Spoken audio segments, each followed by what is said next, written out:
So to launch into the topic of tonight, we are talking about the crazy world of Pokemon, and we are going to try and address some of the absolute weird things about the biology of Pokemon. We know that from the Darwin idea of evolution is that you get over multiple generations, small differences leading to eventual change of species in the end. Of course, it's very paraphrased, but we're not going to get too far into that. So in Pokemon, the idea of evolution is that we have a Bulbasaur, it reaches level 14, Ivysaur, which probably has Darwin not very happy about that. No. Another thing to add is that actual natural sexual evolution, it's not on purpose. It's mostly accidental, especially mutations. Whereas in Pokemon, when you're evolving a Pokemon, you're doing it on purpose. You're leveling them up. You're giving them a stone, like a sunstone, to make them evolve, which we'll get into later. Yeah, so they're all on purpose, not right. Why don't we start at the very beginning and talk about eggs? We were talking about this before, and we were talking about how egg groups are based. It's not really based on anything specific. It's more like human-like, amorphous, or like undefined. So like you have something like, this is very popular on the internet, Skitty and Wailord can breed together to make a baby. And I'm like, all right, well, how would that happen? So, not to mention Skitty is like this tall and Wailord's a blue whale. Where do you the size of an actual town? Yeah, how do things even fit? It's kind of terrifying. It's worse if the Wailord's the male one. Mm-hmm. Oh. Okay. Can anyone here name some really whack pairings that actually, like two Pokemon that can breed that you would not think would be able to breed, but actually do and actually give eggs? Can anyone think of some really weird ones aside from? Yes, go ahead. We just discussed that. Yes, sir. That Electros and what? But how? Oh, Trevenant, the older generation, the scary-looking tree. The scary-looking tree in Generation 6. Oh, XY? Yeah, That's XY, why XY. I'm not knowing. Okay. Yeah. Any ghost or steel Pokemon breeder? What reproductive systems do they use?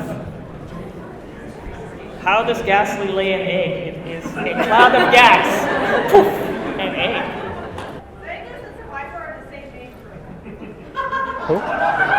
Seviper and what? Zangoose. Oh yeah, right. Yeah, this supports to be mortal enemies, and it's like, I hate you. Let's make babies. It's more of two Pokemon that can't breed. Okay. Can I mention that? Nidoking and Nidoqueen cannot breed. That is actually a really good one. You that think is they weird. should be able to. Yeah. I mean, they're both friggin' bunnies. Well, okay, not so much the final ones, but the basic ones are. My favorite is honestly the Skitty and Wailord one because it's the most fun to talk about. Yeah. I just want to mention I've seen some very disturbing fan art about that on the internet, God. and it took a few weeks to get through it, but I'm much better now. Okay. Yes. Yeah. Go. Could you repeat that? She said fossils. Fossil Wow, Pokemon. so dumb. Fossil Pokemon. Ooh. So Ammonite, Amistar, Aerodactyl, all those good ones. Do you praise Helix or Dome?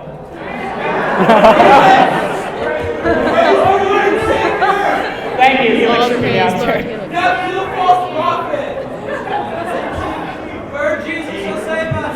We're gonna have to assume that the Pokemon world somehow has like really advanced technology that they can clone it and it's not going to die. Like if you've heard of Dolly the sheep, right? It's not just gonna die when you clone it. So, and then you have to assume also that in the fossil they would have the DNA in there still.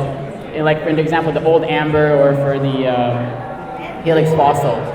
I have a question about Diglett and Dugtrio. Yes. What is under the surface? Is it just like ground?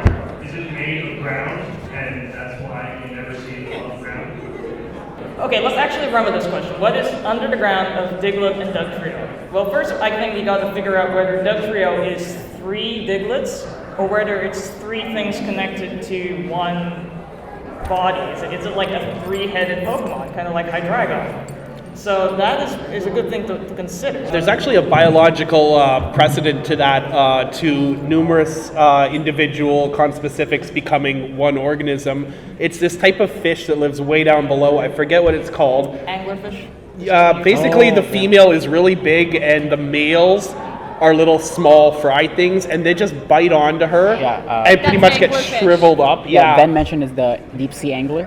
Yeah, they basically become one creature from many. So I guess in the case of Dugtrio, it could be possible that there's two diglets who maybe would be able to evolve on their own, joining up with this one really strong diglet and becoming this one organism. I was wondering if you thought that Slacking would be a selfish lover, or if you dig an impact and then pass out for a day and a half.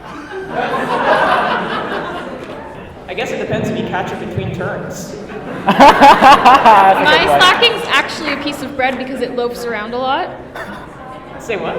I named my slacking bread because it loafs around a lot. Nice. That's a good pun. We all seen Pokemon games. They're roughly the size of a Pikachu. How do you think a baby Onyx fits in that? Maybe it's a really big egg, but that's... So how big is a baby onyx? They all hatch out at technically full size, so... We never really actually see what babies of a lot of these Pokemon look like. Like, I mean, in the anime you see some younger ones, and they generally look a little bit smaller. I don't think that we've actually seen any of the really large Pokemon. I know that we have seen younger Pokemon, and they're just generally smaller. Well, there's really two approaches to it. Either one, the egg is humongous, which would be kind of uncomfortable to carry around as a trainer. Or two, when the onyx hatches out, it is very small and reaches its adult size very quickly. Those are pretty much the only two options we have. So why does Tangela have such ballin' sneakers?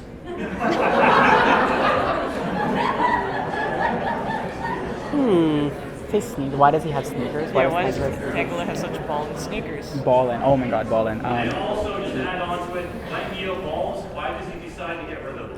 He's a 90s kid that grew up. When each Tangela is born, they must bypass a trial where they go into a city and steal the sneakers off of a young kid. For a Tangela to evolve into a Tangrowth, clearly there must be an increase in all stats. What better way to do it than to use those vines as shoelaces to train? Okay, you want a really scary answer? Yeah.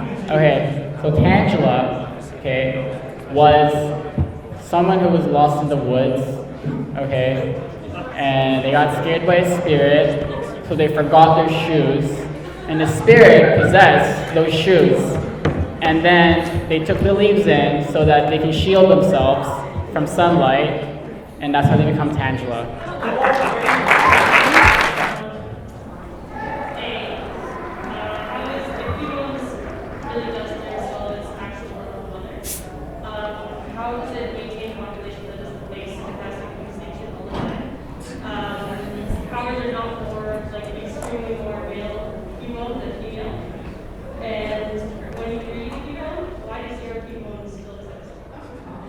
Okay, that's an interesting question because even just the one part there, so female Cubone could never really have more than one offspring, which means they're basically doomed to extinction. The mother could evolve another skull? I don't know. Well, wait, no, I mean, he wears the mother's skull, but does the mother necessarily die? Maybe the mother just sheds the skull bone, the outer skull bone, as they grow a new one. Oh, okay, like an exoskeleton. Yeah. No, hold on, that doesn't work because Cubone is always crying about the loss of its mother. So that would work because Cubone's always really sad about it. Hold on, guys. So what I'm actually thinking is maybe Cubone's mother abandons the offspring and gives it some skull as a memento, as its only reminder of its existence. So Yes. you're an orphan at the side of the road and all you have is this single gift from your mother, you're going to hang on to it. And that, I think, answers your question as to how the population doesn't collapse. There's a rumor that Cubone is actually related to the baby Chang with God, and the Marowak is related to the actual adult Kangaskhan. The theory that Cubones are related to the baby Kangaskhan. I'm sure quite a number of you have heard about that one. I have also heard about that one. We would have a crashing population of Cubones if that was the case. So I'm going to go with mine about being abandoned on the side of the road. Wow, that's a little more morbid. Okay, all right. How come like certain genderless Pokemon such as like Anton can breed the Ditto, but not the Legendaries? When you see like other Lugia or Lugia, what's it that? Oh, okay. I'd like to think about it as legendaries are way too proud to show you their genitals.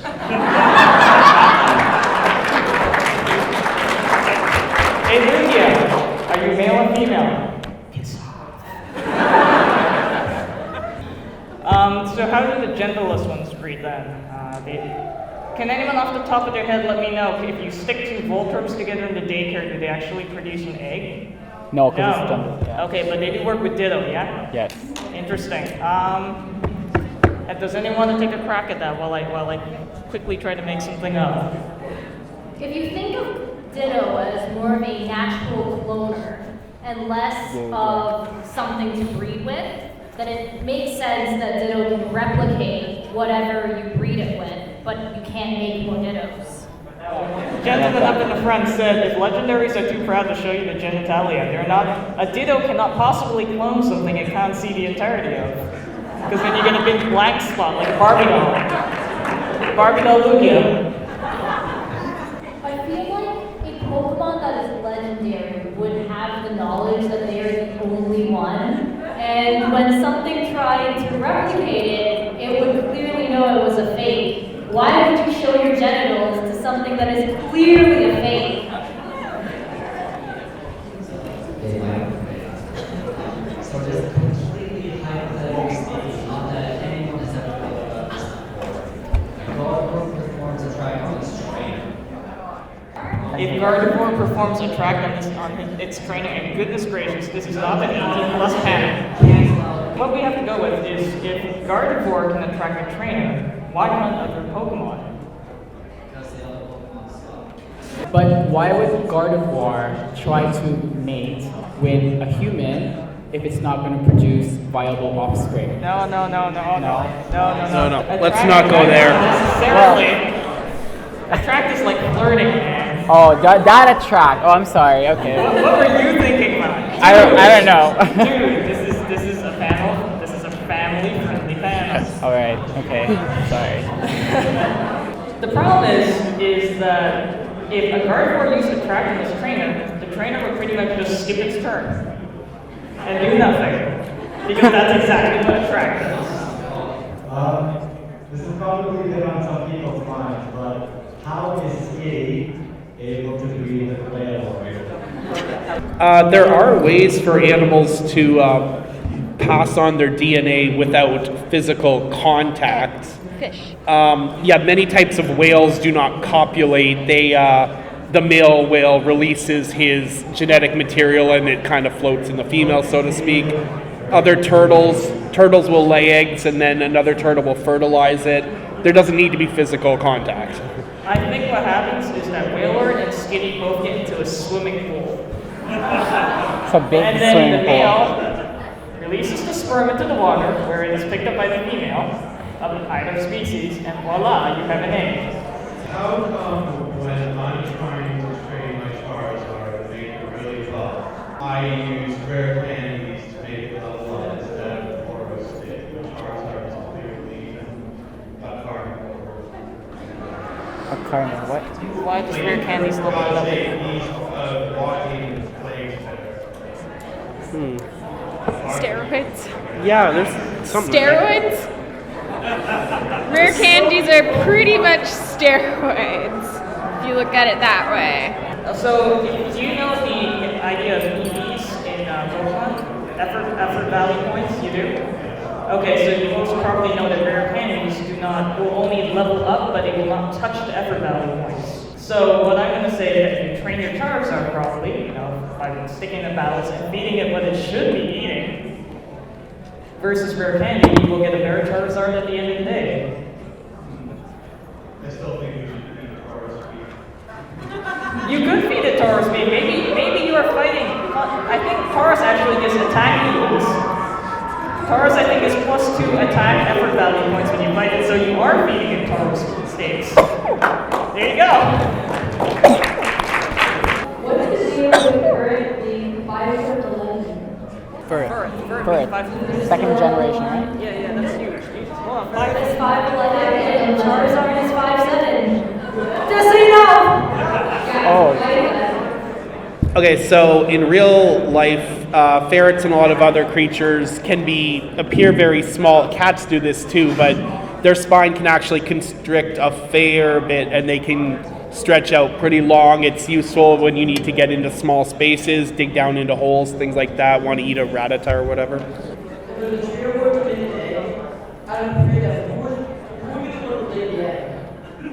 If the trio were to lay an egg, which head would be the one to lay an egg? I thought we're assuming that it's one. Oh wait, they're symbiotic, right?